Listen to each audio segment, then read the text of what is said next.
ನಮಸ್ಕಾರ ಗೆಳೆಯರೇ. ಇವತ್ತು ಬಹಳ ಒಂದು ವಿಶಿಷ್ಟವಾದಂಥ ಒಂದು ವಿಚಾರಗಳನ್ನು ಇಟ್ಕೊಂಡು ನಾವು ಕೂತ್ಕೊಂಡಿದ್ದೀವಿ. ನಮ್ಮ ಜೊತೆಗೆ ಇರೋರು BE ಜಗದೀಶ್ ಅಂತೇಳಿ. ಅವ್ರನ್ನ ಆಮೇಲೆ ನಿಮಗೆ ಬೇರೆ ರೀತಿಯಲ್ಲಿ ಪರಿಚಯ ಮಾಡಿಸ್ಕೊಡ್ತೀನಿ. ಆದರೆ ಮೊದಲಿಗೆ ಅವ್ರು ಕೇಳ್ತಿರೋದೇನಂತ ಹೇಳಿದ್ರೆ, ನಾವು ಅವ್ರ ಜೊತೆಗೆ ಮಾತಾಡೋದೇನಂತ ಹೇಳಿದ್ರೆ, ಅವರು ರೈತರು ಮತ್ತು ಅಲ್ಪ ಸ್ವಲ್ಪ ಅಂದರೆ ರಾಜಕಾರಣಿಗಳು, ಅದರ ನಡುವೆ ಅಡಿಕೆ ವ್ಯಾಪಾರಸ್ಥರು. ಯಾಕೆ ಇಷ್ಟೆಲ್ಲ ಹೇಳಬೇಕಂತ ಹೇಳಿದ್ರೆ, ಇವೆಲ್ಲದರ ನಡುವೆ ಅವರು ಬಹಳ ಕೃಷಿ ಬಗ್ಗೆ ನನಗೊಂದು ಕುತೂಹಲ ಇರೋದೇನಂತ ಹೇಳಿದ್ರೆ, ಈ ಮಾವಿನ ಬಗ್ಗೆ ನನಗೆ ಬಹಳ ವಿಚಾರ. ಅದನ್ನ ಇಟ್ಕೊಂಡು ಕೇಳಬೇಕನ್ನೋದು ಭಾಳ ಇತ್ತು. ಫಸ್ಟ್ ಅವ್ರನ್ನ ಇಂಟ್ರೊಡ್ಯೂಸ್ ಮಾಡ್ಕೊಳ್ಬೇಡೋಣ, ಆಮೇಲೆ ಅದ್ರ ಬಗ್ಗೆ ಮಾತಾಡ್ತೀನಿ. ನಮಸ್ಕಾರ ಸರ್. ನಮಸ್ತೆ ಸರ್, ನಾನು ನಿಮ್ಮಲ್ಲಿ ಒಂದು ಕೇಳೋದೇನಂತ ಹೇಳಿದ್ರೆ, ಒಂದು ಕಾಲದಲ್ಲಿ ನಾವೆಲ್ಲ ಹುಡುಗರಿದ್ದಾಗ ಸಮಯದಲ್ಲಿ ಮಾವಿನ ಹಣ್ಣು ಅನ್ನೋದು ಭಾಳ ಹುಡುಗರಿಗೆ ಖುಷಿಯಾದಂಥ ವಿಚಾರ. ಆಮೇಲೆ ಅವಾಗ ನಾವು ತಿಂತಿದ್ದಿದ್ದು ಯಾವುದು ಹಣ್ಣು ಅಂತ ಹೇಳಿದ್ರೆ, ಮಾವಿನ ಹಣ್ಣಿನೊಳಗೆ ಒಂದು ಜೀರಿಗೆ ಮಾವಿನ ಹಣ್ಣು, ಆಮೇಲೆ ನಾರಿನ ಮಾವಿನ ಹಣ್ಣು, ಆಮೇಲೆ ಸಣ್ಣ ಸಣ್ಣ ಮಾವಿನ ಹಣ್ಣುಗಳು, ಅದು ಉಳಿತು ಇದಿತ್ತು. ಆಮೇಲೆ ನಾವು ಹಣ್ಣುಗಳನ್ನು ತೆಗೆದುಕೊಂಡು ಹೋಗ್ಬಿಟ್ಟು ಈ ಒಟ್ಟಿನೊಳಗೋ ಹುಲ್ಲಿನೊಳಗೆ ಇಟ್ಬಿಟ್ಟು ಹಣ್ಣು ಮಾಡ್ಕೊಂಡು ತಿಂತಿದ್ವಿ. ಇವತ್ತು ಅದು ತೋಟಗಾರಿಕೆ ಬೆಳೆಯಾಗಿ ಭಾರಿ ದೊಡ್ಡ ಮಾರ್ಕೆಟಿಂಗ್ ಆಗಿದೆ. ಇವತ್ತು ತಾವು ತಮ್ಮ ಹೊಲದಲ್ಲಿ ಈ ಮಾವಿನ ಹಣ್ಣನ್ನು ಭಾಳ ಚೆನ್ನಾಗಿ ಬೆಳೆದಿದ್ದೀರ ಅಂತ ನಾನು ಕೇಳ್ಪಟ್ಟಿದ್ದೇನೆ. ಈ ಮಾವಿನ ಹಣ್ಣನ್ನು ನಮ್ಮ ರೈತರು ಭಾಳ ರೈತರು ಎಲ್ಲ ಕಡೆಗೂ ಮಾವಿನ ಹಣ್ಣನ್ನು ಬೆಳೀತಿದ್ರು. ಈಗ ಅಂದರೆ ಎಲ್ಲೂ ಮೊದಲು ಕಾಲದಲ್ಲಿ ಒಂದು ಹೊಲದಲ್ಲಿ ಎಲ್ಲೋ ಒಂದು ಕಡೆಗೆ ಒಂದು ಗಿಡದಲ್ಲಿ ಹಾಕ್ತಿದ್ರು, ಒಂದು ಮನೆ, ಅವ್ರ ಮನೆ ಬೇಕಾದಷ್ಟಂತ ಹಣ್ಣು ಬೆಳ್ಕೊಳ್ತೀವಿ. ಇವತ್ತು ನೀವು ಅದನ್ನು ದೊಡ್ಡದಾಗಿ ಮಾರ್ಕೆಟನ್ನು ಮಾಡಿದ್ದೀರಿ. ನೀವು ಈ ಮಾವಿನ ಹಣ್ಣೊಳಗೆ ಯಾವ್ಯಾವುದೋ ವಿಧಗಳಿದ್ದಾವೆ. ಮೊದಲಿಗೆ ನಮ್ಮ ರೈತರಿಗೆ ಹೇಳ್ಬೇಕಾಗಿರ್ತದೆ ಅಂತ ಹೇಳಿದ್ರೆ, ಫಸ್ಟ್ ನಾವು ಮಾವಿನ ಹಣ್ಣನ್ನು ಬೆಳೆಸಬೇಕು ಅಂದಾಗ ನಾವು ಏನನ್ನ ಮೊದಲಿಂದ ಕೈಗೊಳ್ಳಬೇಕು ಸರ್? ನಮಸ್ಕಾರ. ಹೇಳಿ ಸರ್. ನಾನು ಮೂಲತಃ ಚಿತ್ರದುರ್ಗ ಜಿಲ್ಲೆ ಹಿರೇಗುಂಡ್ನೂರು ಹೋಬಳಿ ಭೀಮಸಂದ್ರ ಗ್ರಾಮದ, ನಾವು ಜಾನ್ಕಲರ ಮನೆತನ ಅಂತ. ನಾವು ಡಾಕ್ಟರ್ ಈಶ್ವರಪ್ಪರ ಮಗ ಜಗದೀಶ್. ನಾನು ಸಣ್ಣನಿದ್ದಾಗಿನಿಂದ ನಾನು ಮಳೆ ಕಡಿಮೆ ಆಗ್ತಿತ್ತು. ಇದನ್ನು ನೋಡ್ಕೊಂಡು ನಾವು ಏನಾದರೂ ಒಂದು ಫಾರೆಸ್ಟ್ ನಮೂನೆ ಮಾಡಬೇಕು, ಈ ಫಾರೆಸ್ಟ್ ನಮೂನೆ ಮಾಡಿದರೆ ಒಂದು ಮಳೆ ರೈನ್ಫಾಲ್ ಹೆಚ್ಚಿಗೆ ಆಗುತ್ತೆ ಅನ್ನೋದು ನಮಗೆ ಒಂದು ಮೊದಲಿಂದ ಇದನ್ನು ಹೇಳ್ತಾ ಇದ್ರು. ಅದಕ್ಕೋಸ್ಕರ ನಾನು ಫಾರೆಸ್ಟ್ ಮಾಡಬೇಕು ಅಂತ ಒಂದು ಜಮೀನು ತಗೊಂಡು ಮಾಡೋಕೆ ಹೊರಟಾಗ, ನಾ ಇದ್ರ ಜೊತೆಗೆ ಎಕನಾಮಿಕ್ಕಾಗಿ ನಾವು ಫಾರೆಸ್ಟ್ ಮಾಡಬೇಕು, ಆ ಒಂದು ಉದ್ದೇಶದಿಂದ ನಾನು ಮ್ಯಾಂಗೋ ಆರಿಸ್ಕೊಂಡೆ.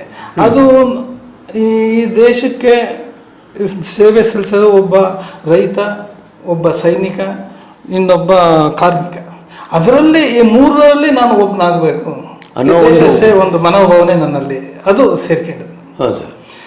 ಇದು ದೇಶದ ಆರ್ಥಿಕ ಪ್ರಗತಿಗೆ ನಮ್ಮನ್ನು ಒಳ್ಳೆ ನೆಕ್ಸ್ಟು ಆರ್ಮಿ ಆಗಲಿ, ಒಂದು ಕಾರ್ಮಿಕ ವರ್ಗ ಆಗಲಿ, ಒಂದು ರೈತ ವರ್ಗ ಜನ ಹೆಲ್ತಿ ಜನ್ರೇಷನ್ ಬರಬೇಕು ಅಂದರೆ ಗುಡ್ ಹೆಲ್ತಿ ಫುಡ್ ಬೇಕು. ಅದು ನಾನು ಸ್ವಂತ ಸ್ವಾರ್ಥ ಅಲ್ಲದೆ ಸಮಾಜದ ಸೇವೆನೇ ಇರಬೇಕು. ನಾನು ಯಾವುದೇ ಕೆಲಸ ಮಾಡಿದ್ರೆ ಒಂದು ಉದ್ದೇಶ ಇಟ್ಕೊಂಡು ಮ್ಯಾಂಗೋ ಯಾಕೆ ಹಾಕಬಾರ್ದು ಒಂದು ಚಿಂತನೆ ಮಾಡ್ಕೊಂಡು ಎಕನಾಮಿಕ್ ಫಾರೆಸ್ಟ್ ಮಾಡೋಣ ಅಂತ ಒಂದು ಯೋಚನೆ ಮಾಡಿ, ನಾನು ಈ ಲ್ಯಾಂಡ್ ನಾನು 1998ನೇ ಇಸ್ವಿಗೆ ಹಂತವಾಗಿ ಪರ್ಚೇಸ್ ಮಾಡಿ ಒಂದು 100 ಎಕರೆ ಬೌಂಡ್ರಿ ಮಾಡಿ, ಅದರಲ್ಲಿ ನಮ್ಮದು ಫಾರೆಸ್ಟ್ ಪ್ಲಾಂಟ್ಸ್ ಅಂತ ಒಂದು 4-5 ಸಾವಿರ ಗಿಡ ಹಾಕಿ, ಅದ್ರ ಜೊತೆಯಲ್ಲಿ 8,000 to 9,000 ಆಲ್ಫೋನ್ಸೋ ಮ್ಯಾಂಗೋನೇ ನಾನು ಸೆಲೆಕ್ಟ್ ಮಾಡಿದೆ. ಯಾಕೆ ನಾನು ಆಲ್ಫೋನ್ಸೋ ಮ್ಯಾಂಗೋ ಸೆಲೆಕ್ಟ್ ಮಾಡಿದೆ ಅಂದರೆ, ಎಕನಾಮಿಕ್ ಫಾರೆಸ್ಟ್ ಆಗಬೇಕು. ನಾವು ಇವತ್ತು ಈ ಸಮಾಜದಲ್ಲಿ ಬದುಕಬೇಕಂದ್ರೆ ನಾವು ಫೈನಾನ್ಷಿಯಲಿ ಸ್ಟ್ರಾಂಗ್ ಇರಲೇಬೇಕು. ಮತ್ತು ಇದು ಆಲ್ಫೋನ್ಸೋ ಇದೆಲ್ಲ, ಈ mango king of the fruit. ಅಂದರೆ ಇದು ಆಲ್ಫೋನ್ಸೋ ನಮ್ಮ ಇಂಡಿಯಾದಲ್ಲ ಬೆಳೆ, ಇದು ಇಂಡಿಯಾದ್ದೇ, ನಮ್ಮದೇ. ಅದು ಪೂನಾ, ಮಹಾರಾಷ್ಟ್ರ, ಸಾಂಗ್ಲಿಯಲ್ಲಿ ಮೇಜರ್. ಮಹಾರಾಷ್ಟ್ರದಲ್ಲಿ ಇದು ಬ್ರೀಡ್ ಇದು. ಹೌದು, ಆಲ್ಫೋನ್ಸೋ ಇದು ನಮ್ಮ ಇಂಡಿಯನ್ ಬ್ರೀಡೆ. ಅದರಲ್ಲೂ ಸಹ ಪ್ರಪಂಚದಲ್ಲಿ ನಾವು ಏನು ಉತ್ಪತ್ತಿ ಆಗುತ್ತೋ ಅದರ 50% ಭಾರತದಲ್ಲೇ ಪ್ರೊಡಕ್ಷನ್ ಇದೆ. ಇದು ಹೌದು. ಇದು ಆಲ್ಫೋನ್ಸ್ ಇದೆಯಲ್ಲ, ಈ ಮ್ಯಾಂಗೋ ಮಾತ್ರ ನಾವು ಇದು ತೋತಪ್ರಿ ಇವೆರಡನ್ನು ಮಾತ್ರ ಪ್ರೆಸರ್ವೇಟಿವ್ ಮಾಡ್ಬೋದು ಪಲ್ಪ್ ತೆಗೆದು. ಅದಕ್ಕೆ ಲಾರ್ಜ್ ಸ್ಕೇಲ್ ಆಗಿ ಮಾಡಿದ್ರೂ ನಾವು ಇದನ್ನ ಪಲ್ಪಿಗೆ ಮಾರ್ಕೆಟಿಂಗ್ ಇದ್ದೇ ಇರುತ್ತೆ, ಸಿಗುತ್ತೆ. ಯಾರು ನಮಗೆ ಮಾರ್ಕೆಟಿಂಗ್ ಕೊರೋನಾ ಬಂದುತ್ತಲ್ಲ, ಕೊರೋನಾ ಟೈಮ್ನಲ್ಲಿ ಮಾರ್ಕೆಟ್ ಖರ್ಚು ಮಾಡೋದು ಕಷ್ಟ ಆಯ್ತು. ಈ ನನಗೆ ಪಲ್ಪಿಗೆ 30 ರಿಂದ 40 ರೂಪಾಯಿ ತನಕ ರೇಟ್ ಸಿಕ್ತು. ಸುಮ್ಮನೆ ಕಿತ್ತು ಲಾರಿ ರೋಡ್ ಮಾಡಿದ್ರೆ ಸಪಲ್ಲಿ ಕಳಿಸಿದ್ವಿ. ಆ ಒಂದು ಅದೇ ನಾವು ರಸಪುರಿ ಬೇರೆ ಬೇರೆ ಹಣ್ಣುಗಳು ಹಾಕಿದ್ರೆ ಅಂತಂತವಾಗಿ ಇಷ್ಟೊಂದು ನಾವು ಹೆಚ್ಚು ಕಮ್ಮಿ 400 ಟನ್ನು 500 ಟನ್ನು ಬಂದರೆ ಮಾರ್ಕೆಟ್ ಮಾಡೋದು ಕಷ್ಟ ಆಗುತ್ತೆ. ಹೆಂಗ್ ಬೇಕಾ ಬಾಯಿ ಬಂದಂಗೆ ಕೇಳ್ತಾರೆ, ರಸ್ತೆ ಬಿಸಾಕಿ ಬರ್ಬೇಕಾಗುತ್ತೆ. ಅದಕ್ಕೆ ಆಲ್ಫೋನ್ಸ ಯಾಕೆ ಸೆಲೆಕ್ಟ್ ಮಾಡಿದೆ ಅಂದರೆ ಇದು ಪ್ರಪಂಚದ ವರ್ಲ್ಡ್ ವೈಡ್ ಡಿಮ್ಯಾಂಡ್ ಇದೆ. ಯಾಕೆಂದರೆ ಅರಬ್ ಕಂಟ್ರೀಸು ಅವರೆಲ್ಲ ಬಿಸಿಲು ಹೆಚ್ಚಿಗೆ ಇರೋದ್ರಿಂದ ಅವರು ಹೆಚ್ಚಿನ ತಂಪಾದ ಪಾನೀಯಗಳಿಗೆ, ಐಸ್ ಕ್ರೀಮ್ಗೆ, ಚಾಕ್ಲೇಟ್ಗಳಿಗೆ ಪ್ರಪಂಚದಲ್ಲಿ 250 ಕಂಟ್ರಿಲೂ ಇದು ಬೇಕೇ ಬೇಕು. ಅದರಲ್ಲೂ ಮೇಜರ್ ಇಂಡಿಯಾ ಬಿಟ್ಟರೆ ಬಾಂಗ್ಲಾ, ಪಾಕಿಸ್ತಾನ. ಅದಕ್ಕಾಗಿ ಇದ್ರ ಕಡೆ ನಾನು ವಾಲಿದೆ. ಹಾಗಾಗಿ ಇದನ್ನು ನಾನು ಅವತ್ತು ಇಲ್ಲಿಗೆ ನಮ್ಮದು 23 ಇಯರ್ಸ್ ಆಯಿತು ಪ್ಲ್ಯಾಂಟಿಂಗ್ ಮಾಡಿ, ಈಗಲೂ ಬರ್ತಾಯಿದೆ. ಭಾಳ ನಮಗೆ ಫುಲ್ಲು ಬೇರೆ ಅಡಿಕೆಗೆ ಕಂಪೇರ್ ಮಾಡೋಕೆ ಬರಲ್ಲ. ಇದು ಒಂದು ಗುಡ್ ಏನು ಒಳ್ಳೆ ಹೆಲ್ತಿ. ನಾನು ಬರೀ ಅಡಿಕೆ ಬೆಳೆಗಾರ ಸರಿ, ನಾನು ಈ ಸಾಮಾಜಿಕ ಅಡಿಕೆ ಬೆಳೆಯಿಂದ ನಾನೇನು ಹೆಲ್ತಿ ಫುಡ್ ಅಲ್ಲ ಅದು. ಈ ದೇಶ ಸೇವೆ ಮಾಡಿದಾಗ ನಾನು ಫ್ರೂಟ್ಸ್ ಪ್ರೊಡಕ್ಷನ್ ಮಾಡ್ತಾ ಇರಲಿಲ್ಲ, ಇದು ಹೆಲ್ತಿ ಫ್ರೂಟು. ಒಬ್ಬ ರೈತನಾಗಿ ನಾನು ರೈತ ಅಡಿಕೆ ಬೆಳೆ, ನಾನು ಅದು ಅಡಿಕೆ ಬೆಳೆಗಾರನ ನಾನು ರೈತ ಅಂತ ನನ್ನ ಮನಸ್ಸು ಕನ್ಸಿಡರ್ ಮಾಡಲ್ಲ. ಯಾಕೆಂದ್ರೆ ಇದು ಹೆಲ್ತಿ ಫುಡ್ ಅಲ್ಲ, ಇದು ಇದು ಓನ್ಲಿ ಇದು ಹೊಟ್ಟೆ ತುಂಬಿಸಕ್ಕಲ್ಲ, ಇದೊಂದು ಚಟಕ್ಕೋಸ್ಕರ ಮಾತ್ರ ಯೂಸ್ ಮಾಡೋದು ಅಷ್ಟೇ. ಹಾಗಾಗಿ ಇದು ರೈತನಾಗಿ ನಾನೊಬ್ಬ ಕಾಣಿಸ್ಕೋಬೇಕು ಅಂದ್ರೆ ಇಂಥದ್ದು ನಾನು ಕೈ ಹಾಕಿದ್ರೆ ಚೆನ್ನಾಗೆ ಅಂತ ಒಂದು ಚಿಂತನೆ ಮಾಡಿ ನನ್ನ ಆತ್ಮಸಾಕ್ಷಿ. ಬೇರೆ ಅಡಿಕೆ ಬೆಳೆ ರೈತರು ನಾನೊಬ್ಬ ರೈತ ಅಂತ ಹೇಳ್ಬೋದು, ಅಂದ್ರೆ ಅಡಿಕೆನೇ ಅಲ್ಲ ಇಂಪಾರ್ಟೆಂಟು, ಅದರ ನಡುವೆನೇ ಮತ್ತೊಂದು ನಾವು ರೈತರಾಗಿದ್ದ ಅಂದಮೇಲೆ ಈಗ ನಾವು ಹೇಳ್ತೀವಿ ಮೆಕ್ಕೆಜೋಳ ರೈತ ಮತ್ತಿನ್ನೇನು ಹೇಳ್ತೀವಿ. ಆದರೆ ಆ ಬೆಳೆಗೆ ಕೃಷಿಗೂ ಸಂಬಂಧಪಟ್ಟಂಗಿರಬೇಕು, ಇದಕ್ಕೂ ಸಂಬಂಧಪಟ್ಟಂಗೆ ನಿಮ್ಮ ಒಳ್ಳೆ ಆಲೋಚನೆ ಸರ್. ನನಗೆ ಇನ್ನೊಂದು ಯೋಚನೆ ಏನಂತ ಹೇಳಿದ್ರೆ, ಈ ಮಾವನ್ನ ನೀವು ಸಸಿಯಲ್ಲಿಂದ ತರಬೇಕು ನಾವು. ಆಮೇಲೆ ಇದಕ್ಕೆ ನಮ್ಮ ರಾಜ್ಯದಲ್ಲಿರುವಂಥ ಎಲ್ಲ ಮಣ್ಣು ಶೂಟಬಲ್ಲ ಅಥವಾ ಅಲ್ಲಲ್ಲ? ಇದು ಕರೆಕ್ಟ್ ಪಾಯಿಂಟಿಗೆ ಬಂದರೆ ನೀವು ಈ ಮ್ಯಾಂಗೋ ಇದೆಯಲ್ಲ, ಮ್ಯಾಂಗೋಕ್ಕೆ ನಮ್ಮ ಒಳ್ಳೆ ಭೂಮಿಯಲ್ಲಿ ಹಾಕಲೇಬಾರ್ದು. ನಾವು ಒಳ್ಳೆ ಕೆಂಪು ಭೂಮಿ, ಎರೆ ಭೂಮಿ, ಈ ಭೂಮಿಗಳಲ್ಲಿ ಇದನ್ನು ಹಾಕೋದ್ರಿಂದ ವೆಜಿಟೇಟಿವ್ ಗ್ರೋತ್ ಚೆನ್ನಾಗಿರುತ್ತೆ, ಈಲ್ಡ್ ಕಮ್ಮಿ ಆಗುತ್ತೆ. ಯಾಕೆಂದರೆ ನಂದರಲ್ಲಿ ಒಳ್ಳೆ ಭೂಮಿಯಲ್ಲೂ ಹಾಕಿದ್ದೇನೆ, ಸುಮಾರು ಭೂಮಿಯಲ್ಲಿ ಹಾಕಿದ್ದೇನೆ. ನಾವು ಕಲ್ಲು ಜರುಗಿರೋ ಭೂಮಿಯಲ್ಲಿ ಹಾಕಿದರೆ ಪ್ರತಿ ವರ್ಷ ನಾವು ಇಳುವರಿ ತೆಗಿಬೋದು, ಬರುತ್ತೆ ಅದು ಆಟೋಮೆಟಿಕ್ಕಾಗಿ, ಅದು ನೀರನ್ನು ಕೇಳಲ್ಲ. ಅದೇ ನಾವು ಎರೆ ಕೆಂಪು ಭೂಮಿಯಲ್ಲಿ ನಾವು ಹಾಕಿದರೆ ವೆಜಿಟೇಟಿವ್ ಗ್ರೋತ್ ಚೆನ್ನಾಗಿರುತ್ತೆ ಹೊರತು ಈಲ್ಡ್ ಕಮ್ಮಿ ಆಗುತ್ತೆ. ಆದಷ್ಟು ಮ್ಯಾಂಗೋಕ್ಕೆ ಏನು ನಾವು ಬುಕ್ಸಲ್ಲಿ ಸಣ್ಣದಿದ್ದಾಗ ಓದಿದ್ದೇವೆ ಸುಮಾರಾದ ಭೂಮಿ, ಅಂಥ ಭೂಮಿಯಲ್ಲೇ ಅದು ಭಾಳ ಚೆನ್ನಾಗಿ ಬರುತ್ತೆ, ಗಿಡನೂ ಹಚ್ಚಾಗಿರ್ತವೆ ಅಂತ. ಅಲ್ಲಿ ನಾವು ಬೇರೆ ಆಹಾರ ಪದಾರ್ಥಗಳು ಬೆಳೆಯಕ್ಕೆ ಬರಲ್ಲ, ಈ ರೀತಿ ಗುಡ್ ಫ್ರೂಟ್ಸ್ ಬೆಳಿಬೋದು, ಅಂಥ ಜಾಗನ ಉಪಯೋಗಿಸ್ಕೊಳ್ರಿ. ಅದರಿಂದ ನಿಮ್ಮ ಬರಡು ಭೂಮಿನೂ ಒಂದು ನಿಮ್ಮ ಆರ್ಥಿಕ ಅಭಿವೃದ್ಧಿಗೆ ಕೈ ಜೋಡಿಸುತ್ತೆ ಅಂತ ಹೇಳಿ. ನೀವು ಅದು ಕಲ್ಲು ಜರುಗಿದಾಗ ಏನೋ ಆಗಕ್ಕೆ ಬರೋದು ಅಂತ ತಿಳ್ಕೊಬೇಡ್ರಿ, ಅದು ಹಾಕಿ ಬೆಳೆದು ನೋಡಿದ್ರೆ ನಿಮಗೆ ಗೊತ್ತಾಗುತ್ತೆ. ಯಾಕಂದ್ರೆ ನನ್ನ ಅನುಭವ ನಿಮಗೆ ಹೇಳ್ತಾ ಇದ್ದೀನಿ. ಅದೇ ಸರ್, ಈಗ ನಾನು ಮತ್ತೆ ಕೆಂಪು ಭೂಮಿ, ಎರೆ ಭೂಮಿಯಲ್ಲಿ ಹಾಕಿದ್ರೆ ನಿಮಗೆ ಯಾವ್ದು ಎಕನಾಮಿಕ್ ಈಲ್ಡ್ ಆಗೋದಿಲ್ಲ. ಉದಾಹರಣೆ ನಿಮಗೆ ಹೇಳ್ಬೇಕು ಅಂದರೆ, ಇವತ್ತು ನಾವು ತಿಪ್ಟೂರು ಅರಸೀಕೆರೆ ಬೆಲ್ಟಲ್ಲಿ ಏನು ತೆಂಗು ಬೆಳಿತಾರೋ ಆ ಎಕನಾಮಿಕ್ ಈಲ್ಡ್ ನಾವು ರೆಡ್ ಸಾಯಿಲಲ್ಲಿ ತೆಗಿಯಕ್ಕೆ ಆಗಲ್ಲ, ಎರೆ ಭೂಮಿಯಲ್ಲಿ ಬರಲ್ಲ. ವೆಜಿಟೇಟಿವ್ ಗ್ರೋತ್ ಚೆನ್ನಾಗಿರುತ್ತೆ, ತೆಂಗಿನ ಗಿಡ ಭಾಳ ಚೆನ್ನಾಗಿರುತ್ತೆ ನಮ್ಮಲ್ಲಿ. ಆದರೆ ನಮಗೆ ಆವರೇಜ್ 70 ರಿಂದ 80 ಇರುತ್ತೆ, ಅವ್ರದ್ದು 150 ರಿಂದ 200 ಬರುತ್ತೆ. ಹೀಗೆ ಒಂದು ಕಂಪ್ಯಾರಿಸನ್ ನಿಮಗೆ. ನೀವು ಹೇಳ್ತಿರೋದು ನನಗೆ ಅರ್ಥ ಆಯ್ತು. ಈಗ ಯಾವ ಜಾಗದಲ್ಲಿ ಯಾವ ಬೆಳೆ ಬೆಳೆದ್ರೆ ಅದರ ಗ್ರೋತ್ ಜಾಸ್ತಿ ಆಗುತ್ತೆ ಅಂತ, ಹೀಲ್ಡ್ ಜಾಸ್ತಿ ಆಗುತ್ತೆ ಅಂತ. ಸಾರಿ ಅಂದ್ರೆ ಇಲ್ಲ ಅಂತ ಹೇಳಿದ್ರೆ ನೀವು ಹಾಕಿದ್ದು ವೇಸ್ಟ್ ಅಂತ. ಎಕನಾಮಿಕ್ ಈಲ್ಡ್ ನಾವು ಇವತ್ತು ರೈತರು ನಾವು ಬದುಕಬೇಕು ಅಂದ್ರೆ ಈಗಿನ ಸಂದರ್ಭದಲ್ಲಿ, ಆಧುನಿಕ ಕಾಲದಲ್ಲಿ ನಾವು ಬದುಕಬೇಕು ಅಂದರೆ, ಎಕನಾಮಿಕ್ ಬದುಕು ಅಂದರೆ ನಾವು ಲೆಕ್ಕಾಚಾರ ಇಟ್ಕೊಂಡಲ್ಲಿ ವ್ಯವಸಾಯ ಮಾಡಲಿಲ್ಲಂದ್ರೆ ನಾವು ಫೈನಾನ್ಷಿಯಲಿ ವೀಕ್ ಆಗ್ತೀವಿ, Yes, yes. ಆರ್ಥಿಕವಾಗಿ ಹಿಂದುಳಿತೀವಿ. ನಮಗೆ ಅವಾಗ ನಮಗೆ ವ್ಯವಸಾಯ ಸಾಕು ಅನಿಸುತ್ತೆ. ಅದೇ ಆದ್ರಿಂದ ಕಡಿಮೆ ಖರ್ಚಿನಿಂದ ಹೆಚ್ಚಿನ ಆದಾಯ ತೆಗೆದು ಚಿಂತನೆ ಮಾಡಬೇಕು. ಈಗ ಅದೇ ಹೇಳ್ತಾರೆ, ದಡ್ಡನೇ ವ್ಯವಸಾಯ ಮಾಡ್ಬೇಕು ಅಂತಲ್ಲ, ಇದಕ್ಕೆ ಬುದ್ಧಿವಂತಿಕೆ ಇದ್ರೆ ಮಾತ್ರ ಇವತ್ತಿನ ಆಧುನಿಕ ಕೃಷಿಯಲ್ಲಿ ಅಭಿವೃದ್ಧಿ ಆಗಕ್ಕೆ ಸಾಧ್ಯ ಐತೆ. ನಮ್ಮವರು ಹಿರಿಯರು ಹೇಳ್ತಿರ್ತಾರೆ ಯಾವಾಗಾದ್ರು, ವ್ಯವಸಾಯ ನೀನ್ ಸಾಯ, ನಿಮ್ಮ ಮನೆ ಮಂದಿ ಎಲ್ಲ ಸಾಯ ಅನ್ನೋದು ಒಂದು ವರ್ಡ್ ಬಿದ್ದೋಗ್ಬಿಡುತ್ತೆ. ಬಹುಶಃ ನಾನು ಆಮೇಲೆ ಯೋಚನೆ ಮಾಡಿದ್ದೇನೆ ಅಂತ ಹೇಳಿದ್ರೆ, ಇವಾಗ ನಮ್ಮ ಏಜು ನಮಗೆ 60 ವರ್ಷ ಇದೀವಿ ಅಂತ ಇಟ್ಕೊಳ್ಳೋಣ. ನಮ್ಮ ಅಪ್ಪ ಅಮ್ಮನಿಗೆ ಅಪ್ಪಗಳಿಗೆ ಇದ್ದಂಥ ನಾಲೆಡ್ಜು ನಮಗಿಲ್ಲ ಈಗಾಗಲೇ. ಕಾರಣ ಏನಂತ ಹೇಳಿದ್ರೆ, ಅವ್ರದ್ದು ಇಡೀ ಭೂಮಿಯೊಳಗೆ ತಮ್ಮ ಇಡೀ ಸವಿಸಿದ್ದಾರೆ. ಅಂದ್ರೆ ಅವ್ರು ಯಾವ ಟೈಮಲ್ಲಿ ಏನು ಬಿತ್ತನೆ ಮಾಡಬೇಕು ಏನಿಲ್ಲ ಅನ್ನೋದ್ರ ಬಗ್ಗೆ ಅವ್ರಿಗೆ ಗೊತ್ತೈತೆ. ಕರೆಕ್ಟ್, ಅವ್ರಿಗೆ ಮಾತ್ರ ಗೊತ್ತಿತ್ತು. ನಮ್ಗೇನಾಯ್ತು ಅಂತ ಹೇಳಿದ್ರೆ, ಈಗ ಅರ್ಜೆಂಟಿಗೆ ಬಂದಿ ನಾವು ಈ IT BT ಓದ್ಕೊಂಡು ಇನ್ನೊಂದೇನೋ ಮಾಡ್ಕೊಂಡು ಓದ್ಕೊಂಡು ಬಂದಿರೋರು, ಇದಕ್ಕಿಂತ ನಾನು ಏನು ಕೃಷಿ ಮಾಡ್ತೀನಿ ಅಂತೇಳಿ ಬಂದು ಕೃಷಿ ಮಾಡಕ್ಕೆ ಹೋಗಿ ಕೈ ಸುಟ್ಕೊಂಡಿರೋರು ಭಾಳ ಜನ ಇದ್ದಾರೆ. ಕಾರಣ ಯಾಕೆಂತೇಳಿ, ನಮ್ಮ ಭೂಮಿ ಅನ್ನೋದು ತಾಯಿ ಅನ್ನೋದನ್ನು ನಾವು ಅರ್ಥ ಮಾಡ್ಕೊಳ್ತಿಲ್ಲ. ಅದು ಒಂಥರ ಪ್ರೊಡಕ್ಷನ್ ಮಾಡುವಂಥ ಥರ ಅಂದ್ಕೊಂಡಿದ್ದಾರೆ.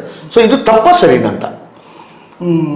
ಇಲ್ಲ, ನೀವು ಹೇಳ್ದಂಗೆ ಇವತ್ತು ಆಧುನಿಕ ಕೃಷಿಯಲ್ಲಿ ಈಗಿನ ಮಕ್ಕಳುಗಳಿಗೆ ಇವತ್ತು ನಮ್ಮ ಬೆಳೆ ಯಾವಾಗ ಹಾಕ್ಬೇಕು, ಯಾವಾಗ ಹಾಕಿದ್ರೆ ಈಲ್ಡ್ ಬರುತ್ತೆ, ಇವತ್ತು ಮರ್ತು ಬಿಟ್ಬಿಟ್ಟಿದ್ದಾರೆ.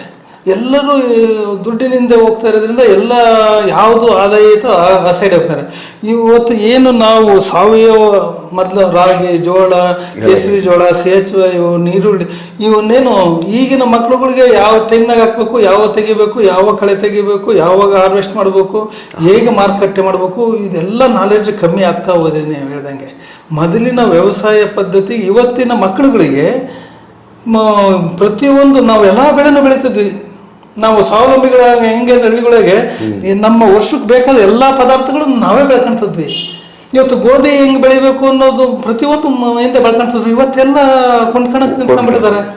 ನಮ್ಮ ಹಳ್ಳಿಯಲ್ಲಿರೋ ಜನನು ಎಲ್ಲ ಅಡಿಕೆ ಹಾಕ್ಯಂತಾರೆ. ಯಾವುದೋ ಒಂದು ಬೆಳೆಗೆ ನಮ್ಮ ಕರ್ನಾಟಕದಲ್ಲಿ ಒಂದು 7-8 ಹೆಚ್ಚು ಕಮ್ಮಿ 10 ಡಿಸ್ಟಿಕ್ಗಳು ಇವತ್ತು ಎಲ್ಲ ಕಮರ್ಷಿಯಲ್ ಕ್ರಾಪ್ ಅಂತ ಅಡಿಕೆ ಸೈಡ್ ಹೋಗಿ ಇವತ್ತೇನು ಹಿಂದೆ ಬೆಳೀತಿದ್ರು, ಏನು ಸಾವಯವ ಸಾವೆ, ನವಣೆ, ಎಲ್ಲ ಇದನ್ನು ಯಾವ ರೀತಿ ನಾವು ಬೆಳಿಬೇಕು ಅನ್ನೋದನ್ನು ಜನಗಳಲ್ಲಿ ಅದು ಮರೆಮಾಚ್ತಾ ಹೋಗುತ್ತೇನೋ ಅಂತ ಅನಿಸ್ತಾ ಇದೆ ನನಗೆ.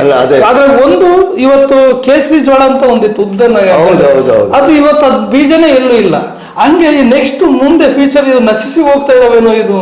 ಆ್ಯಕ್ಚುಲಿ ಒಬ್ಬ ಒಳ್ಳೆ ಆಗಿರೋರಿಗೆ ಹಳೆಯ ತಳಿಯ ಬೀಜಗಳನ್ನು ಇಟ್ಕೊಳ್ಳೋದು. ಅಂದರೆ ಬಹುಶಃ ನಾವು ನೋಡಿದಂಗೆ ಪ್ರಾರಂಭ ಆಗೋದು ನಮ್ಮದು ಈ ಭಾಗದಲ್ಲಿ ಮೇ ಎಂಡಿಗಾಗಲೇ ಮಳೆ ಸ್ಟಾರ್ಟ್ ಆಗಿದೆ.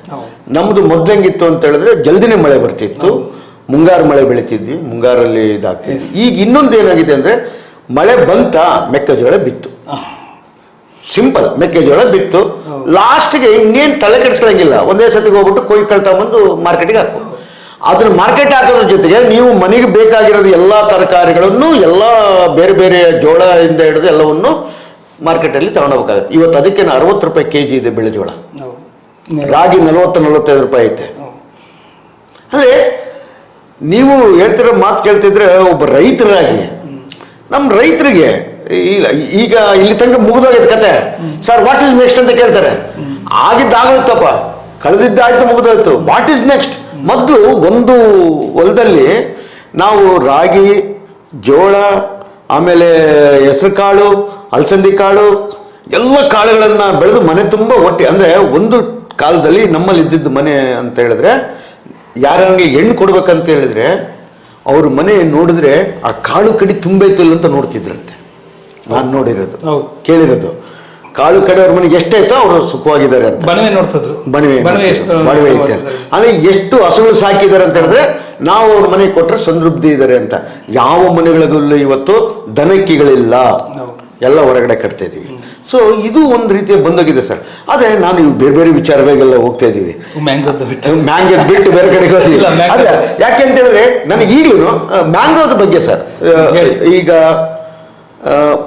ಪರ್ಟಿಕ್ಯುಲರ್ಗೆ ಯಾವ ಮಣ್ಣಿಗೆ ಶೂಟಬಲ್, ಯಾವ ನೀರು ಅದಕ್ಕೆ ಶೂಟಬಲ್, ಅದು ಎಷ್ಟು ವರ್ಷಕ್ಕೆ ಬೆಳೆ, ಅದು ಕಂಟಿನ್ಯೂಷನ್ ಹೆಂಗಿರುತ್ತೆ ಸರ್, ಅದ್ರ ಬಗ್ಗೆ ನಾನು ಏನು ಮಧ್ಯೆ ಮಾತಾಡಲ್ಲ. ನಾವು ದಯವಿಟ್ಟು ಅದ್ರ ಬಗ್ಗೆ ಹೇಳ್ಬಿಡ್ತೇನೆ. ಇಲ್ಲ, ಇವಾಗ ಮ್ಯಾಂಗೋ ಬಗ್ಗೆ ಇವಾಗ ಇದುವರೆಗೆ ನಿಮ್ಗೆ ಹೇಳಿದೆ. ನಮಗೆ ಮ್ಯಾಂಗೋಗೆ 30% ವೆಟ್ಲ್ಯಾಂಡ್ ಇದ್ರೆ ಸಾಕು, ಯಥೇಚ್ಛವಾಗಿ ನೀರು ಬೇಕಾಗಲ್ಲ.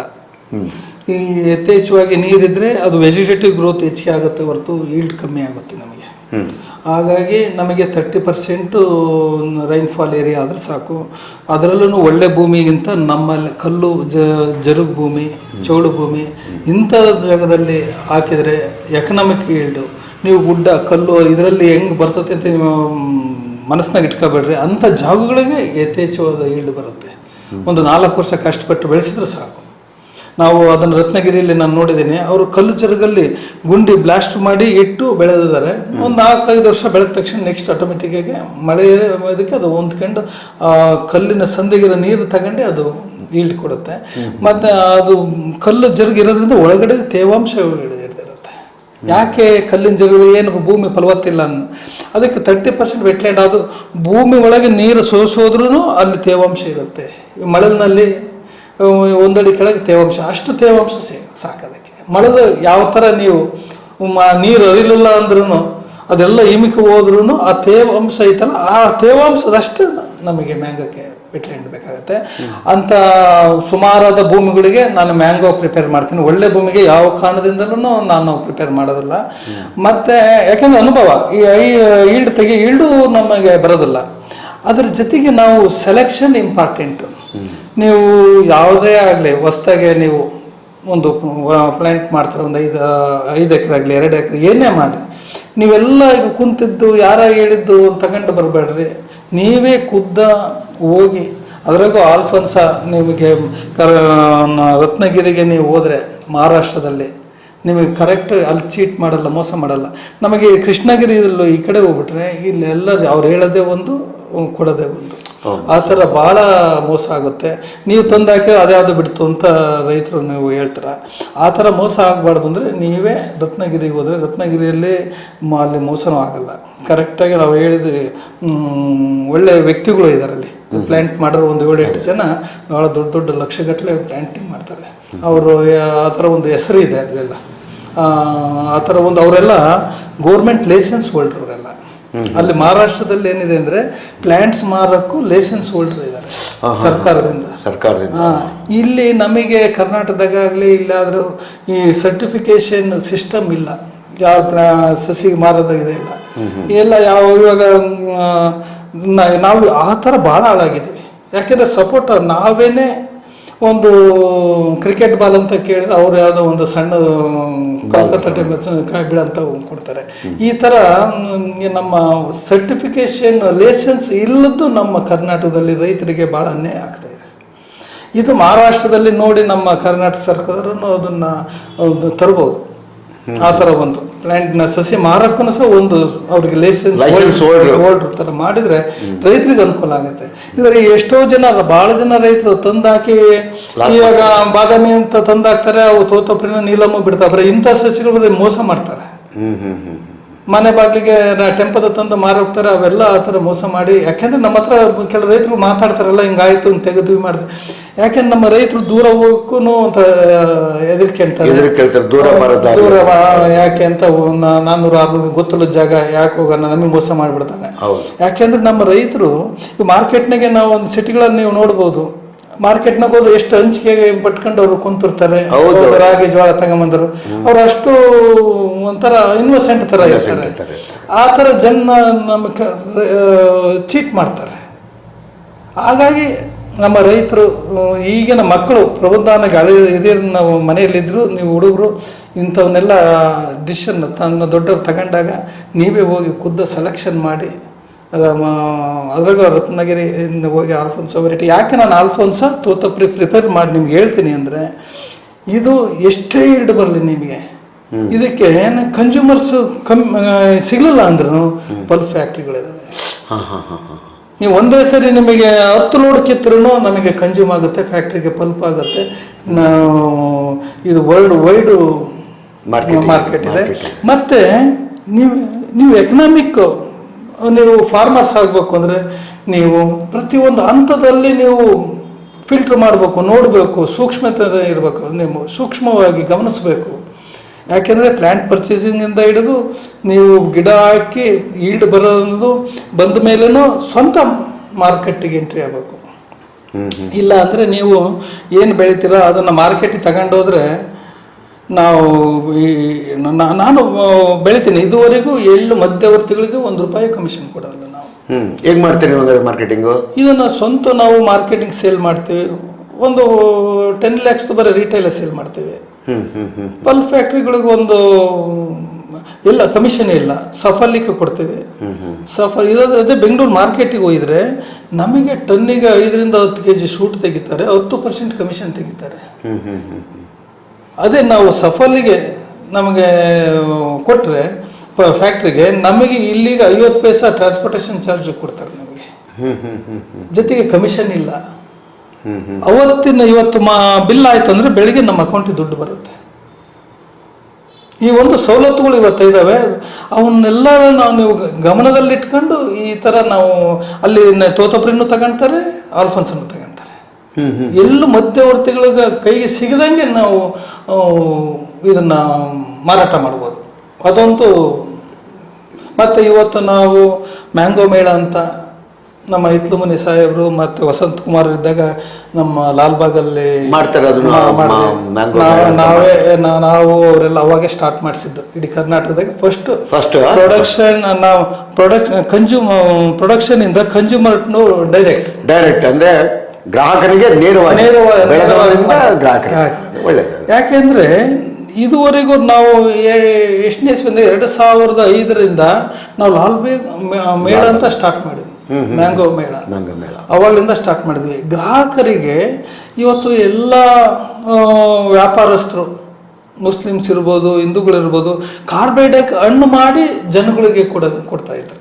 ಅಂದರೆ ಎಳೆ ಬಲ್ತಿದ್ರು ಹಣ್ಣನ್ನು ಬಲವಂತವಾಗಿ ಹೀಟ್ ಮಾಡಿ ಅದನ್ನ ಕಲರ್ ಬರಂಗ್ ಮಾಡಿ ಒಳಗಡೆ ಅದಕ್ಕೆ ಟೈಮಿಂಗ್ಸ್ ಬೇಕು, ಅದು ಸ್ವೀಟ್ನೆಸ್ ಡೆವಲಪ್ ಆಗಕ್ಕೆ. ಅದಕ್ಕಿಂತ ಮುಂಚೆನೆ ಮುಂದ್ಗ ಮೇಲ್ಭಾಗದಲ್ಲಿ ಬಣ್ಣ ಬರಂಗ್ ಮಾಡಿ ಜನಗಳ ಕಣ್ಣು ಚುಚ್ಚಂಗ್ ಮಾಡಿ ಅದನ್ನ ಟೆಂಪ್ಟ್ ಮಾಡಿ ತಗೋಬೇಕು ಅನ್ನೊಂದು ಇದು ಟೆಂಪ್ಟ್ ಬರಂಗೆ ಕಲರ್ ಬರಂಗ್ ಮಾಡೋರು. ಅದೇ ನೀವು ಕಲರ್ ಇರಲ್ಲ, ಹುಲ್ಲಲ್ಲಿ ಹಣ್ಣು ಮಾಡೋದು ಅಂದ್ರೆ ಹಣ್ಣು ಟೇಸ್ಟ್. ಅಂದ್ರೆ ಯಾವುದೇ ಒಂದು ಹಣ್ಣಾಗಬೇಕು ಅಂದ್ರೆ ಒಳಗಡೆ ಫಸ್ಟ್ ಆದ್ಮೇಲೆ ಹೊರಗಡೆ ಕಲರ್ ಬರಬೇಕು. ಇವ್ರೇನ್ ಮಾಡ್ತಾರೆ ಅಂದ್ರೆ ಒಳಗಡೆ ಗಟ್ಟಿ ಇದ್ದಂಗೆಲ್ಲ ಮೇಲ್ಗಡೆ ಕಲರ್ ಕಲರ್ ಬರ್ತಾರೆ, ಜನ ತಗೊಳ್ತಾರೆ, ಆಮೇಲೆ ಹುಳಿ ಇರುತ್ತೆ. ಯಾಕೆ ಮಾಡ್ತಾರೆ ಅಂದ್ರೆ ನಾನು ಗ್ರಾಹಕರಿಗೆ ಯಾಕೆ ಹೇಳ್ತೀನಿ ಅಂದ್ರೆ ಇರೋ ಸತ್ಯ. ನಾವು ಅವರಿಗೆ ನ್ಯಾಚುರಲ್ ಆಗಿ ವಾರ ಆಗುತ್ತೆ, ಅವರಿಗೆ 1 ಟನ್ನಿಗೆ 250 kg ಲಾಸ್ ಆಗುತ್ತೆ ಅಂತ ಏನ್ ಮಾಡ್ತಾರೆ, ಫಸ್ಟ್ ಮೇಲ್ಗಡೆ ಕಲರ್ ಬರಂಗ್ ಮಾಡ್ಕೊಂತಾರೆ. ಆಗ ಕಾರ್ಬೈಡ್ ಹೆಚ್ಚಿನ ಹೀಟ್ನಿಂದ ಬೇಗ ಮೇಲ್ಗಡೆ ಕಲರ್ ಬರುತ್ತೆ, ಒಳಗಡೆ ಹಣ್ಣು ಅದು ನ್ಯಾಚುರಲ್ ಆಗಿ ಸ್ವೀಟ್ ಪ್ರೊಡಕ್ಷನ್ ಆಗೋದು. ಅದು ಇವ್ರೇನೇ ಮಾಡಿದ್ರು ಕಲರ್ ಬರ್ಸ್ಬೋದು ಅಷ್ಟೇನೆ ಹೊರತು ಟೈಮ್ಸ್ ಬೇಕಾಗುತ್ತೆ. ಆ ಒಂದು ಅದರಿಂದ ಮನುಷ್ಯನ ಆರೋಗ್ಯದ ಮೇಲೆ ಪರಿಣಾಮ ಬೀರುತ್ತೆ. ಮತ್ತೆ ಅದನ್ನು ತಿಂದ್ರೆ ನೆಕ್ಸ್ಟ್ ತಿನ್ಬೇಕು ಅನ್ಸಲ್ಲ, ಗಂಟಲ್ಲಿ ಕಡಿಯುತ್ತೆ. ಈ ತರ ಎಲ್ಲ ಬೇರೆ ಬೇರೆ ಸಿಂಪ್ಟಮ್ಸ್ಗಳು ಕಾಣ್ತವೆ, ಹೊಟ್ಟೆನೂ ಕೆಟ್ಟೋಗುತ್ತೆ. ಇವೆಲ್ಲದಿಂದ ಕೈ ತಪ್ಸಕ್ಕೆ ಅಂತ ಮ್ಯಾಂಗೋ ಮೇಳ ನಾವು ಬೆಂಗಳೂರಲ್ಲಿ ಸ್ಟಾರ್ಟ್ ಮಾಡಿದ್ವಿ. ನಾವು ಮಧ್ಯವರ್ತಿಗಳ ಸಹಾಯ ಇಲ್ದಾಗನೆ ನಾವು ವರ್ಷ ನಮ್ದು ಏನು ಬರುತ್ತೋ 100% ಎಲ್ಲೂ ಕಮಿಷನ್ ಕೊಡಲ್ಲ, ಶೂಟು ಕೊಡಲ್ಲ, ನಾವು ಡೈರೆಕ್ಟ್ ಮಾಡ್ತೀವಿ. ಅಂದರೆ ನಾವು ಬರೋದ್ರಲ್ಲಿ ಉದಾಹರಣೆ, ನಿಮ್ಮ ತೋಟದಲ್ಲಿ 10 ಟನ್ನು ಮ್ಯಾಂಗೋ ಬಂತು ಅಂದರೆ ಅದರಲ್ಲಿ ಸೆಲೆಕ್ಟ್ ಮಾಡಿ ಒಂದು 5 ಟನ್ ನಾವು ಪ್ರೊಡಕ್ಷನ್ನಿಂದ ಕನ್ಸ್ಯೂಮರ್ಸ್ ಡೈರೆಕ್ಟ್ ಕೊಡೋದ್ರಿಂದ ನೀವು ಅಲ್ಲಿ ನಾವು ಪಲ್ಪಿಗೆ ನಾವು 50% ಮ್ಯಾಂಗೋನ ₹50 ಕೊಟ್ಟರೆ ನಾವು ಅದನ್ನೇ 1 ವೀಕ್ ಕಷ್ಟಪಟ್ಟರೆ ₹50 ₹100 ಮಾರ್ಬೋದು. 1 ವೀಕ್ ನಾವು ವರ್ಷ ಎಲ್ಲ ಬೆಳಿತೀವಿ, ಸಾಕ್ತೀವಿ, ಗಿಡ ಔಷಧಿ ಹೊಡಿತೀವಿ, ಎಲ್ಲ ಬೆಳಿತೀವಿ, ಎಲ್ಲ ಮಾಡ್ತೀವಿ. 1 ವೀಕ್ ನ್ಯಾಚುರಲ್ ಆಗಿ ಹಣ್ಣು ಮಾಡಿ ನಾವು ಒಂದು ಬಾಕ್ಸಲ್ಲಿ ಹಾಕಿ ರೀಟೇಲಾಗೆ ಯಾಕೆ ನಾವ್ಯಾಕೆ ಮಾರಬೇಕು? ನನಗೆ ಹೇಳ್ತಾರೆ ನಿನ್ಗೆ ಹೆಂಗೆ ಕಮ್ಮಿ ಆಗೈತೆ, ಯಾಕೆ ಮಾರ್ತೆ? ನನಗೆ ನನ್ನ ಮನಸ್ಸು ಸಂತೋಷ. ನನಗೆ ನಾನು ನನ್ನ ಉದ್ದೇಶ ಏನಂದ್ರೆ ನಾನೇನೇ ದುಡಿದ್ರು ನ್ಯಾಯವಾಗಿರ್ಬೇಕು, ಸತ್ಯವಾಗಿರ್ಬೇಕು, ಧರ್ಮವಾಗಿರ್ಬೇಕು. ಒಂದು ಕಷ್ಟಪಟ್ಟು ಅದರಿಂದ ನನಗೆ ದುಡ್ಡಿಗಿಂತ ಆ ಜನ ಆರೈಸ್ತಾರಲ್ಲ, ಇಂಥ ಒಳ್ಳೆ ಹಣ್ಣು ಯಾರು ಬೆಳೆದ ಆ ಆರೈಕೆಯಿಂದ ಬಂದ ದುಡ್ಡಿನಿಂದ ನನಗೆ ಸಂತೋಷ ಒಂದು ನಮ್ಮ ಮುಂದಿನ ಜನಾಂಗಕ್ಕೆ ನಮ್ಮ ಕುಟುಂಬಕ್ಕೆ ಒಳ್ಳೇದಾಗಲಿ ಅನ್ನೋ ಒಂದು ಉದ್ದೇಶ ನಂದು ಇದ್ರ ಹಿಂದೆ ಇರೋದು. ಇದು ನನ್ನ ಚಿಂತೆ. ಅಲ್ಲ, ನೀವು ಹೇಳಿದ್ರಿ ಸರಿ, ಬಾರಿ ಒಳ್ಳೆ ಮಾತದು. ಮತ್ತು ವರ್ಷ ಎಲ್ಲ ನಾವು ಕಷ್ಟಪಟ್ಟು ಯಾರಿಗ ಕಾಂಟ್ರಾಕ್ಟ್ ಕೊಡೋ ನಾವೇನು ತೆಗಿತೀವಲ್ಲ ಅದ್ರಾಗ ಅರ್ಧ ದುಡ್ಡು ಅವನು ಡಬಲ್ ಮಾಡ್ತಾನೆ. ನಾವು ಅದ್ರಲ್ಲಿ ಅರ್ಧ ಇವತ್ತು 35-40 ರೂಪಾಯಿ ಪಲ್ಪಿಗೆ ಇವತ್ತಿನ ರೇಟ್ ಇದೆ. ಅರ್ಧ ಅದಕ್ಕೆ ಹೋದ್ರೆ ಇನ್ನು ಅರ್ಧನ 35-40 ರೂಪಾಯಿ 100 ರೂಪಾಯಿ ಮಾರ್ತೀವಿ. ನಮಗೆ ಅವರೇಜ್ 60 ರೂಪೀಸ್ಗೆ ನಾವು ಮಾರ್ದಂಗಾಗುತ್ತೆ. ಒಂದು ವಾರ ತಡೆದ್ರೆ. ಅದೇ ಸರ್, ನಾನು ನಿಮಗೆ ಇನ್ನೊಂದು ಕೇಳಿದೆ. ನೀವು ಹೊರಗಡೆ ದೇಶಕ್ಕೆಲ್ಲ ಕಳಿಸ್ತೀರ ನೀವೆಲ್ಲ, ಅಂದರೆ ನಮ್ಮಲ್ಲಿ ಒಂದು ಇದಿದೆ, ಆ ಹಣ್ಣು ನೀವು ಪೆಸ್ಟಿಸೈಡ್ ಹೊಡಿತೀರಲ್ಲ, ಹೊಡಿತೀರಾ ಹೊಡಿಯಲ್ಲ? ಒಂದು. ಎರಡನೇದು ಕಾರಣ ಏನಂತ ಹೇಳಿದ್ರೆ, ಈಗ ನಮ್ಮಲ್ಲಿ ದಾಳಿಂಬ್ರೆನೂ ಹೊರ ದೇಶಕ್ಕೆ ಹೋಗುತ್ತೆ, ಬಹುತೇಕ ಅಲ್ಲಿ ಮಾರ್ಕೆಟ್ ನಮಗೆ ಬಿದ್ದೋಗ್ತಾ ಇದೆ. ಯಾಕಂದರೆ ನಾವು ಹೆಚ್ಚು ಪೆಸ್ಟಿಸೈಡ್ ಹೊಡಿತಾ ಇರೋದ್ರಿಂದ ಯಾಕಂದ್ರೆ ತಗೊಳ್ಳಲ್ಲ ಅಲ್ಲಿ. ಸೊ ಹಾಗಾಗಿ ಈ ಮಾವಿನಹಣ್ಣಿಗೂ ನಾವು ಎಷ್ಟು ಪೆಸ್ಟಿಸೈಡ್ ಹೊಡಿಬೇಕೆ ಅಥವಾ ಆ ಔಷಧಿನ ಹೊಡಿದಲ್ಲೇ ನಾವು ರೋಗ ನಿರೋಧಕ ಶಕ್ತಿಯನ್ನು ಅದಕ್ಕೆ ಯಾವ ರೀತಿ ಮಾಡಬೇಕು ಅಂತ ಹೇಳ್ತೀರಿ ಸರ್ ನೀವು? ಇಲ್ಲ, ಇದು ಒಳ್ಳೆ ಇದು ಒಂದು, ಯಾಕೆಂದರೆ ಒಬ್ಬ ಮ್ಯಾಂಗೋ ಬೆಳೆಗಾರನಾಗಿ ಇದು ವಿಷಯನೂ ತಿಳ್ಕೋಬೇಕಾಗುತ್ತೆ. ಇವತ್ತು ಮ್ಯಾಂಗೋಕ್ಕೆ ಏನು ಕಾಡು ಜಾತಿಗಳಿದೆಲ್ಲ, ನೀಲಮ್ಮು, ತೋತಪ್ರಿ, ಈ ಮಲಗೋವ, ಇವೊಂದು ಏನು ಕಾಡು ಮಾವಿನ ಹಣ್ಣುಗಳಿದಾವಲ್ಲ, ಇವಕ್ಕೆ ಯಾವಕ್ಕೂ ಇವು ಔಷಧಿಗಳು ಬೇಕಾಗಲ್ಲ. ಹೌದು. ಅದ್ರಾಗೂ ಆಲ್ಫೋನ್ಸ ಇದಕ್ಕೆ ರೋಗ ಹೆಚ್ಚಿಗೆ. ಯಾವುದೇ ಹಣ್ಣು ಸ್ವೀಟ್ ಯಾವುದಿರುತ್ತೋ, ಇವಾಗ ದ್ರಾಕ್ಷಿ ಇರ್ಬೋದು, ಆಲ್ಫೋನ್ಸ ಇರ್ಬೋದು, ಮ್ಯಾಂಗೋದಾಗ ಎಲ್ಲ ಟೈಪ್ ಇದೆ. ತೋತಪ್ರಿ, ನೀಲಮ್ಮು, ರಸ್ಪುರಿ ಎಲ್ಲ ಯಾವಕ್ಕೂ ಹೂವಿನ ಮೇಲೆ ಹುಳ ಅಂಟು ರೋಗ ಆಗಲಿ, ಯಾವ ಹುಳುಗಳು ಕೀಟಗಳ ಬಾಧೆ ಇರೋದಿಲ್ಲ. ದ್ರಾಕ್ಷಿಗೂ ಆಲ್ಫೋನ್ಸಕ್ಕ ಮಾತ್ರ ಇರುತ್ತೆ. ಯಾಕೆ ಅಂದ್ರೆ ಈ ಹೂವಿದ್ದ ಇದು ನೀವು ಹಣ್ಣು ಆಲ್ಫೋನ್ಸ ತಿಂತಾರಲ್ಲ, ದ್ರಾಕ್ಷಿ ತಿಂತಾರಲ್ಲ, ಅಷ್ಟು ಟೇಸ್ಟ್ ಇರ್ಬೇಕಂದ್ರೆ ಆ ಹೂವು ಹೆಂಗಿರ್ಬೇಕು, ಆ ಸಣ್ಣ ಕೀಟಗಳಿಗೆ ಅವು ಅದು ನಮಗೆ ಹಣ್ಣು ದಪ್ಪ ಆದ್ಮೇಲೆ ನಮಗೆ ಹಣ್ಣು, ಅದಕ್ಕಿಂತ ಮುಂಚೆ ಅವಕ್ಕೆ ಕೀಟಗಳಿಗೆ ಬಹಳ ಇಂಪಾರ್ಟೆಂಟ್ ಅಲ್ವೇ. ಹಾಗಾಗಿ ಆಲ್ಫೋನ್ಸಕ್ಕೆ ನಮಗೆ ಒಂದು ಕೀಟನಾಶಕ ಬೇಕೇ ಬೇಕು ಸರ್. ಯಾಕೆ ಅಂದರೆ ಅದಕ್ಕೆ ಅಂಟು ಜೇನಿ ಬೀಳುತ್ತೆ, ಮತ್ತು ಕರಿಜೆಗೆ ಬೀಳುತ್ತೆ, ಪೌಡ್ರ್ ಮಿಲ್ಡಿ ಬರುತ್ತೆ, ಇವೆಲ್ಲದಕ್ಕೂ ಅದು ಅಟ್ಯಾಕ್ ಆಗುತ್ತೆ. ಇನ್ಯಾವುದಕ್ಕೂ ಈ ರೋಗಗಳು ಬರಲ್ಲ. ಯಾಕಂದ್ರೆ ಆಲ್ಫೋನ್ಸ್ ಟೇಸ್ಟ್ ಐತಲ್ಲ, ಅದಕ್ಕಾಗಿ ಫ್ಲವರಿಂಗೂ ಸಹ ಅಷ್ಟೇ ಅದು ಚೆನ್ನಾಗಿರುತ್ತೆ. ಹಾಗಾಗಿ ನಾವು ಸ್ಟಾರ್ಟಿಂಗ್ನಲ್ಲಿ ನಾವು ಯಾಕೆಂದರೆ ಕವಳ ಬೀಳ್ತದೆ ನಮಗೆ, ಮತ್ತು ಇಬ್ನಿ ಇರುತ್ತೆ, ಇದನ್ನೆಲ್ಲ ಪೌಡ್ರ್ ಮಿಲ್ಡಿ ಇವನ್ನೆಲ್ಲ ಅವಾಯ್ಡ್ ಮಾಡೋಕ್ಕೆ ಆ ಡಿಸೆಂಬರಲ್ಲಿ ನಾವು ಒಂದು ಸ್ಪ್ರೇ ಬೇಕೇ ಬೇಕಾಗುತ್ತೆ. ಬೇಕಾದ್ರೆ ಆಮೇಲಿಂದ ಏನು ಮಾಡಲಿದ್ರು ನಡೆಯುತ್ತೆ.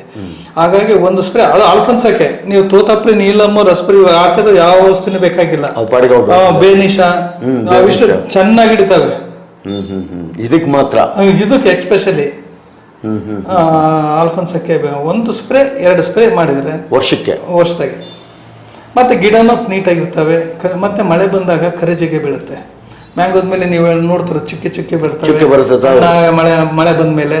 ಅದಕ್ಕಾಗಿ ಒಂದು ಕಾರ್ಬನಿಸಮ್ ಒಂದು ಕೊಟ್ರೆ ಆ ಒಂದು ಇದು ಮಾರ್ಕೆಟ್ ಅಲ್ಲಿ ಮತ್ತೆ ಒಂದು ಲಕ್ಷಣ ಇದ್ರೆ ತಗೊಳ್ಳೋದು. ಈ ಪಲ್ಪ್ ಮಾಡಲು ಸಹ ಕರ್ರಗಿದೆಲ್ಲ ಆದ್ರೆ ಅದ್ಮೇಲೆ ಗಲೀಜಿದ್ರೆ ತಗೊಳಲ್ಲ, ಗ್ರಾಹಕರನ್ನು ತಗೊಳಲ್ಲ.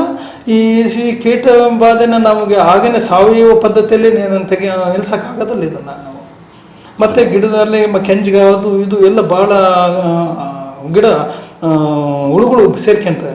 ಒಂದೆರಡು ಸ್ಪ್ರೇ ಮಾಡೋದ್ರಿಂದ ಗಿಡನೂ ನೀಟಾಗಿ ನಾವು ತಲೆ ತೊಳ್ಕೊಂಡಂಗೆ ಹೆಂಗೆ ಕ್ಲೀನಾಗಿ ಏನಾಗಿರ್ತಾವ ಹಾಗೆ ಗಿಡ ಇಟ್ಕೋಬೇಕು. ಅದಕ್ಕೋಸ್ಕರ ನಾವು 2 ಸ್ಪ್ರೇ ಬೇಕೇ ಬೇಕು. 2 ಟೈಮ್ ವರ್ಷಕ್ಕೆ.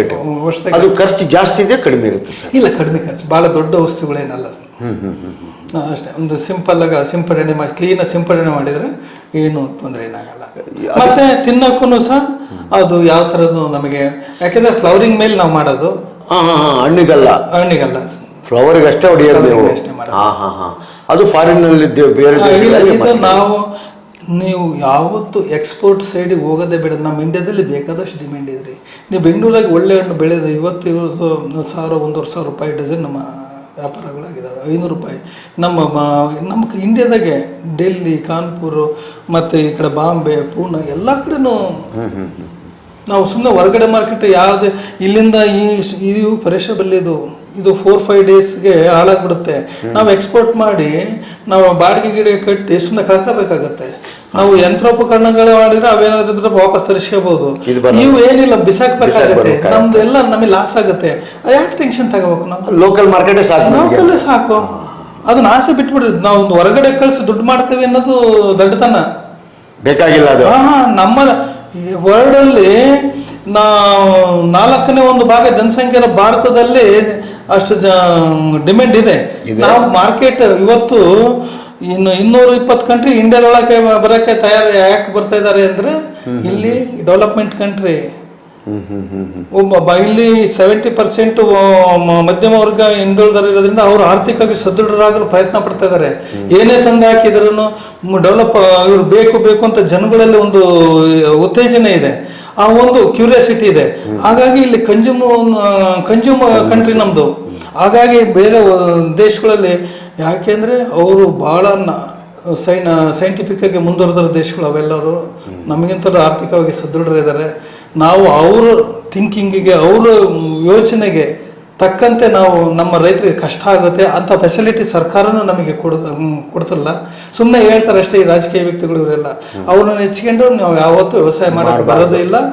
ಯಾವ ಕಾರಣದಿಂದಲೂ ಸರ್ಕಾರ ನಮಗೆ ಎಲ್ಲರ ಕೈ ಹಿಡಿಯುತ್ತೆ ನಾವು ಯಾವನು ನಮ್ಮ ನಂಬಿಕೆ ಇಲ್ಲ. ಸರ್, ನನಗೆ ಇನ್ನೊಂದು ಪ್ರಶ್ನೆ ಬಂದ್ಬಿಡ್ತು ನನಗೆ.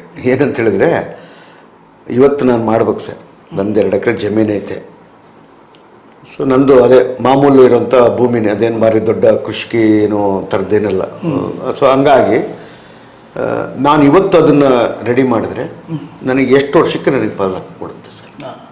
ನೀವು ಪ್ಲ್ಯಾಂಟ್ ಮಾಡಿ ಈ ವರ್ಷ ನೀವು ಈ ವರ್ಷ ಜೂನ್ ಜುಲೈಗೆ ಯಾವತ್ತು ಆಗ್ಬೇಕು ಅದನ್ನು? ಫಸ್ಟು ನೀವು ಆದಷ್ಟು ಜೂನ್ ಜುಲೈನಲ್ಲಿ ಹಾಕಿದ್ರೆ ಒಳ್ಳೆಯದು. ಜೂನ್ ಜುಲೈಯಲ್ಲಿ ಆಗಬೇಕು.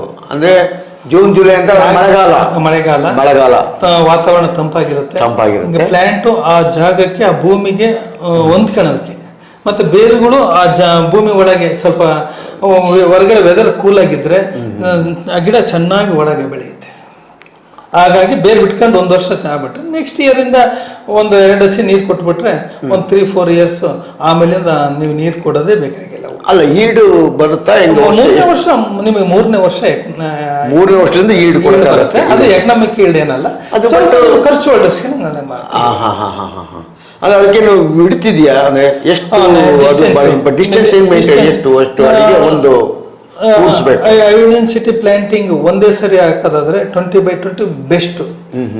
ನೀವು 16x16 ಈ ತರ ಬಹಳ ಸಣ್ಣದಾಗಿ ಹಾಕಿ ಮುಂದೆ ತೆಗಿತೀನಿ ಮಾಡೋದು ಬೇಡ.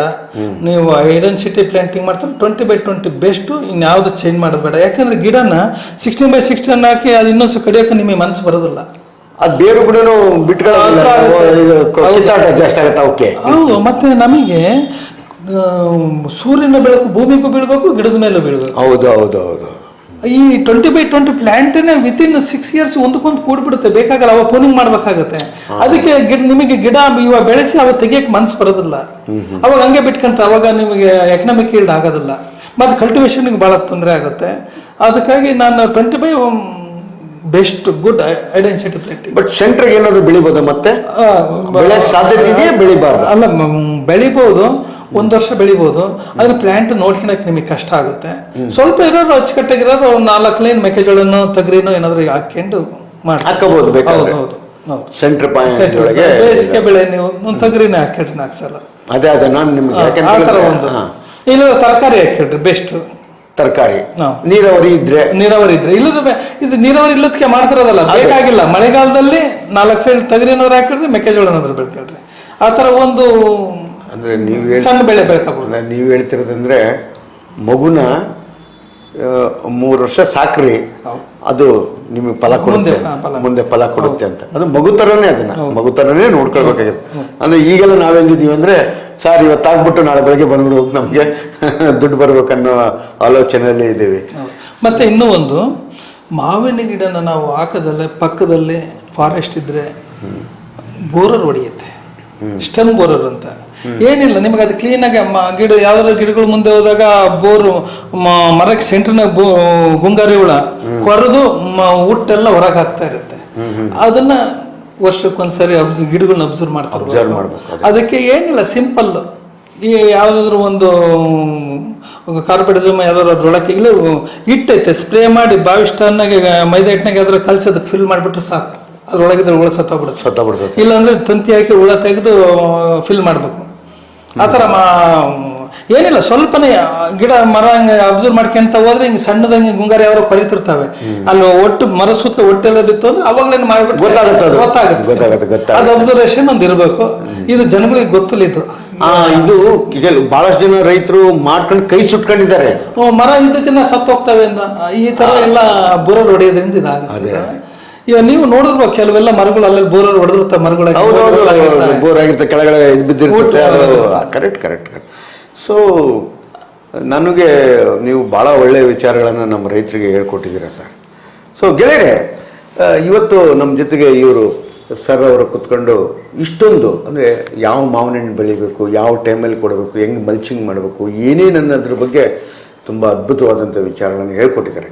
ಆದರೆ ಮುಂದೆ ಅವ್ರು ಇನ್ನೂ ಬೇರೆ ಬೇರೆ ವಿಚಾರಗಳ ಬಗ್ಗೆ ನಿಮ್ಮ ಜೊತೆಗೆ ಹಂಚ್ಕೊಳ್ಳೋಕ್ಕಿದ್ದಾರೆ. ಆದರೆ ಬರೀ ಕೇವಲ ತೋಟಗಾರಿಕೆ ಅಂತ ಅಲ್ಲ, ಎಲ್ಲವೂ ರಾಜಕೀಯ ಆಗಿರ್ಬೋದು, ಬೇರೆ ಬೇರೆ ವಿಷಯಗಳಿಗೆ ಸಂಬಂಧಪಟ್ಟಂಗೆ ನಮ್ಮ ಜೊತೆಗೆ ಅವರು ಹಂಚ್ಕೊಳ್ತಾರೆ. ಕೆಲವು ವಿಷಯಗಳನ್ನು ಅವರು ನಿಮ್ಮ ಜೊತೆಗೆ ಮತ್ತೆ ನೆಕ್ಸ್ಟ್ ಟೈಮ್ ಅವರು ಅಡಿಕೆ ಬಗ್ಗೆನೇ ಮಾತಾಡ್ತಾ ಇರಲಿದ್ದಾರೆ. ಅಡಿಕೆ ಹೇಗೆ ಬೆಳಿಬೇಕು, ಹೆಂಗೆ ಆಗಬೇಕು, ಅದು ಈ ಥರದ ಬಗ್ಗೆ ಮುಂದಿನ ಸತಿ ಅವರು ಮಾತಾಡ್ತಾರೆ ಅಂತ ಹೇಳ್ತಾ ಸರ್, ಇನ್ನೊಂದು ವಿಷಯ ಸರ್, ಯಾವತ್ತೇ ಆಗಲಿ ನಾವು ವ್ಯವಸಾಯ ಮಾಡ್ತೀವಲ್ಲ, ಯಾವನ್ನು ನಾವು ಆಸೆ ಇಟ್ಕೊಂಡು ಮಾಡಬಾರ್ದು. ಒಂದು ದೇಶ ಸೇವೆ, ಸಮಾಜ ಸೇವೆ ಒಂದು ಇಟ್ಕೊಂಡು ದೇವರು ಎಲ್ಲಾದರೂ ನಮಗೆ ಕೊಡ್ತಾನೆ.